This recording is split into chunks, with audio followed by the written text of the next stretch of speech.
Metro వద్ద ఉచిత parking ను కొనసాగించాలి. ఉచిత పార్కింగ్ ని కొనసాగించాలి. మెట్రో ప్రయాణికులకి ఉచిత పార్కింగ్ ను కొనసాగించాలి.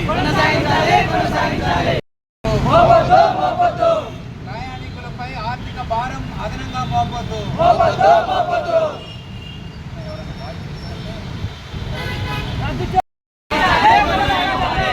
మెట్రో దగ్గర ఉచిత పార్కింగ్ ను కొనసాగించాలి. ఉచిత పార్కింగ్ ని కొనసాగించాలి. ప్రయాణికులకి ఉచిత పార్కింగ్ ని. అయితే ఇది ఎంతవరకు న్యాయం అనేది మేము అడగదలుచుకున్నాము. పబ్లిక్ ట్రాన్స్పోర్ట్ని ఎంకరేజ్ చేయాలి అని అనుకున్నప్పుడు ఇలాంటి ఫ్రీ పార్కింగ్ తీసేసి పెయిడ్ పార్కింగ్ పెట్టడం వల్ల మీకే నష్టం జరుగుతుందని ఇప్పటికైతే ప్రస్తుతం వాయిదా వేసినట్టు తెలుస్తుంది.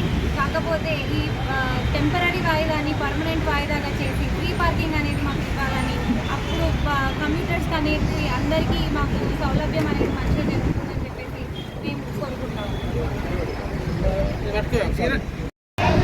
ఒక ప్రయాణికుడు రాయదుర్గ వరకు ప్రయాణం చేయాలంటే 60 రూపాయలు వసూలు చేస్తున్నారు మెట్రో వాళ్ళు. దానికి తోడు కారు ఇక్కడ పార్క్ చేయాలంటే 120 రూపీస్ వసూలు చేస్తున్నారు.